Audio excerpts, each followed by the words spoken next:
2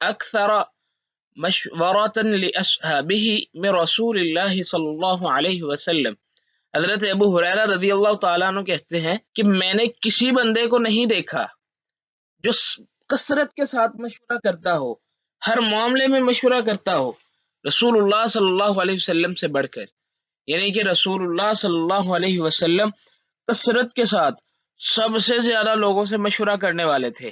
اللہ کے نبی صلی اللہ علیہ وسلم کو کوئی بھی واقعہ پیش آتا آپ مشورہ کیا کرتے تھے۔ اللہ کے نبی صلی اللہ علیہ وسلم فتح مکہ کے لیے نکلے ہیں، راستے میں مسئلہ پیش آیا تو اللہ کے نبی صلی اللہ علیہ وسلم نے مشورہ کیا۔ اللہ کے نبی صلی اللہ علیہ وسلم کہیں جنگ کا ارادہ رکھتے تو آپ تب بھی مشورہ کیا کرتے یا اللہ رب العزت کی طرف سے آپ کو یہ حکم تھا وَشَاوِرْهُمْ فِي الْأَمْرِ، آپ اس حکم کے مطابق لوگوں سے مشورہ کر لیا کرتے۔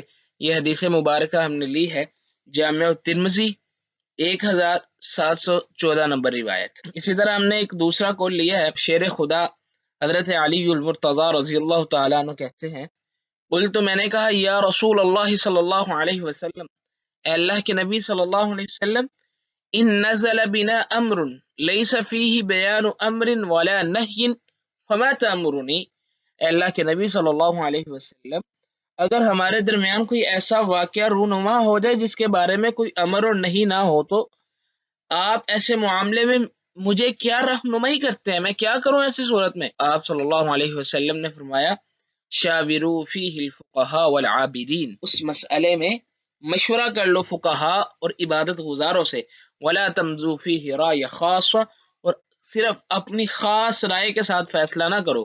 یہ طبرانی کی روایت ہے، ہم نے اس جو ہے نا یہ مجمع الزوائد سے یہ لی ہے۔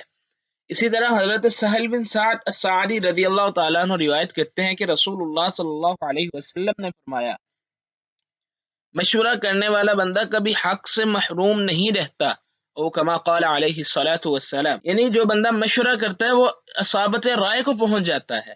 یہ مشورے کی اہمیت کے اہم دلائل اور اہم روایات آپ کے سامنے ذکر کیے، کئی ایک اور بھی ہیں جو تفصیل کا طالب ہے اس کو چاہیے کہ وہ رجوع کرے اور اس کی تفصیلات کو تلاش کرنے کی کوشش کرے۔ اب آگے ہم دیکھتے ہیں جی شورا کے ماخذ کیا ہیں۔ اب ایسا نہیں ہے کہ کوئی بندہ اپنی مرضی سے ہی کوئی مشورہ دے دے، نہیں، بلکہ جو بندہ بھی مشورہ دے گا تو اس کا ماخذ یہ ہے کہ وہ سب سے پہلے اپنی رائے کو قرآن پر پرکھے، یعنی کہیں ایسا تو نہیں ہے کہ اس کی رائے قرآن مجید کے خلاف ہی ہے۔ اگر اس کی رائے قرآن مجید کے خلاف ہے تو وہ مشورہ درست ہی نہیں ہے۔ جس طرح کے موجودہ نظاموں کی بات کر لیں آپ، سیاسی نظام ہے، ہم پڑھ بھی یہی رہے ہیں کہ اسلام کا سیاسی نظام جب قرآن سے ٹکرا رہا ہے تو اس میں دنیا کے نظام کی اور کسی کے مشورے کی ضرورت ہی نہیں رہتی، ہم قرآن کو فالو کریں گے۔ دوسرے نمبر پہ احادیث ہیں، جب احادیث میں کسی مسئلے کے بارے میں رہنمائی مل جائے تو پھر کسی مشورے کی کسی اور بات کی ضرورت ہی نہیں رہتی۔ تیسرے نمبر پر اجماع ہے، یعنی جس مسئلے پر فقہاء کا اجماع ہو گیا اور فقہاء نے اس پہ اپنے متفق ہونے کا اعلان کر دیا تو اس کے بعد مشورے کی ضرورت نہیں ہے۔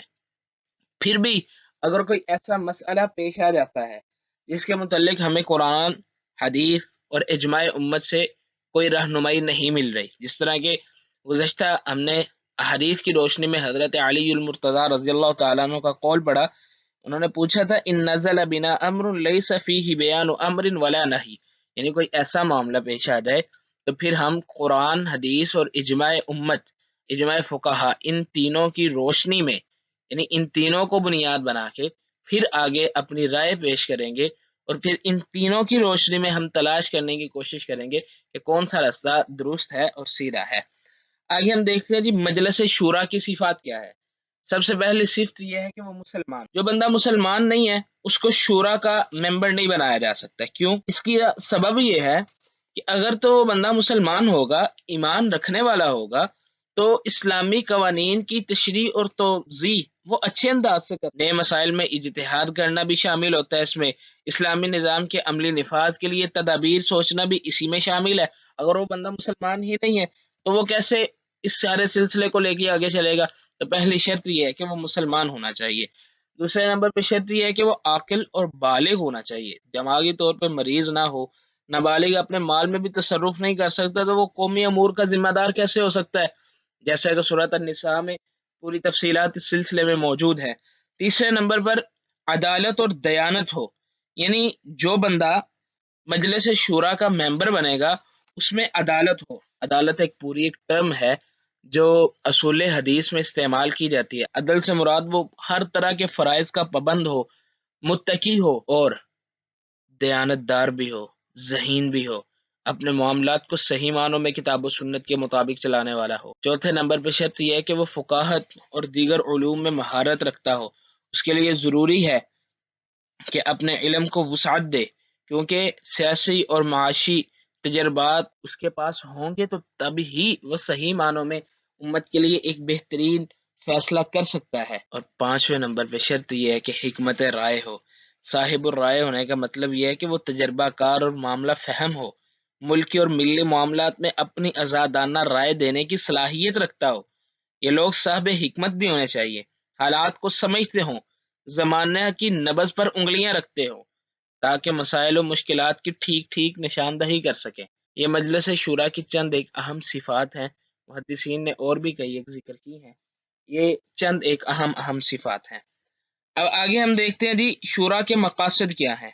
شورا کے کئی ایک مقاصد ہیں جن میں سے ہم اہم ذکر کریں گے۔ مشورہ کرنے سے جو فوائد حاصل ہوتے ہیں، جو مقصد ہوتا ہے وہ یہ ہے کہ اصابت رائے ہو، یعنی جو بہترین اور عمدہ رائے ہے ہم اس تک پہنچ سکے۔ دوسرے نمبر پہ ملوکیت کا خاتمہ ہو جائے، کسی ایک بندے کی آمریت نہ چلے۔ تیسرے نمبر پہ مقصد یہ ہوتا ہے کہ ندامت سے حفاظت ہو، اپنی مرضی سے کوئی کام کرتا ہے تو اس کے لیے ندامت ہوتی ہے اگر کام غلط ہو جائے، اگر مشورے کے ساتھ کام کیا جائے تو ندامت نہیں ہوتی، ندامت سے حفاظت ہو، اور کتاب و سنت پر عمل ہو۔ مشورے کا مقصد یہ ہے کہ کتاب و سنت پر، اللہ کے نبی صلی اللہ علیہ وسلم کے بتلائے ہوئے طریقے پر، اللہ رب العزت کے بتلائے ہوئے قوانین کے مطابق ہم عمل کر سکیں۔ سب سے آخر پہ ہم دیکھتے ہیں عصر حاضر میں شورا کی اہمیت اور افادیت کیا ہے۔ عصر حاضر میں شورا کی اہمیت کو آپ سمجھنا چاہتے تو اس انداز سے سمجھے کہ جب وہ قوم بھی مشورہ کرتی ہے، جس طرح کے پیچھے ہم نے حدیث میں بھی پڑھا ہے کہ جو بندہ مشورہ کرتا ہے وہ حق سے محروم نہیں رہتا، تو جو لوگ مشورہ کرتے ہیں وہ غلطیوں سے اور لغزشوں سے محفوظ رہتے ہیں، ان کے ہاں غلطیاں کم ہوتی ہیں۔ اس کا سبب یہ ہے کہ جب ایک بندے کا ذہن محدود ہے لیکن جب کئی ایک بندے اپنی آراء کا اظہار کرتے ہیں تو وہ درست رائے کو پہنچتے ہیں۔ اسی طرح کامل معاشرے کے لیے شورا ناگریز ہے، یعنی ایک اچھے معاشرے کو تشکیل دینے کے لیے شورا کا قیام ضروری ہے۔ تیسرے نمبر پہ کسی بھی منصوبے کی تکمیل تک پہنچانے میں یہ مددگار ہے، یعنی کسی بھی منصوبے کو مکمل کرنے کے لیے شورا جو ہے یہ بڑی ہی اہم ہے، اور یہ جو حکومت کی ذمہ داری سونپنے کا کام ہے یہ بڑا اہم کام ہے، اسی لیے تو سیاسی نظام کی اساس اسلام نے شورا کو بنایا ہے۔ چوتھے نمبر پہ مساوات اور برابری ہوتی ہے۔ پانچویں نمبر پہ پیش آمدہ مشکلات کا حل شورا کے ذریعے ہم تلاش کر سکتے ہیں۔ ہمیں پتہ نہیں ہے، ہمارے سامنے 4-5 رستے ہیں، ہم ان میں سے کون سا رستہ اختیار کریں، تو مشورے کے ذریعے ہم بہتر رستہ جو ہے نا وہ اختیار کر سکتے ہیں۔ اور سب سے آخر پہ رائے عامہ کی تشکیل ہوتی ہے، یعنی جو عام لوگ ہیں وہ بھی اس مشورے میں شامل ہوتے ہیں اور سب کو اعتماد میں لیا جاتا ہے، کوئی بغاوت پہ آمادہ نہیں ہوتا۔ آخر پہ ہم خلاصہ دیکھ لیتے ہیں جی، آج کے سبق میں جو چیزیں ہم نے پڑھی وہ تھی شورا کے مقاصد اور اہمیت۔ اس عنوان کے تحت ہم نے شورا کی اہمیت قرآن و حدیث سے سمجھنے کی کوشش کی، پھر شورا کے ماخذ کیا ہے، پھر مجلس شورا کی صفات کیا ہے، اور سب سے آخر میں عصر حاضر میں شورا کی اہمیت اور افادیت کے سلسلے میں ہم نے چند ایک باتیں جاننے کی کوشش کی۔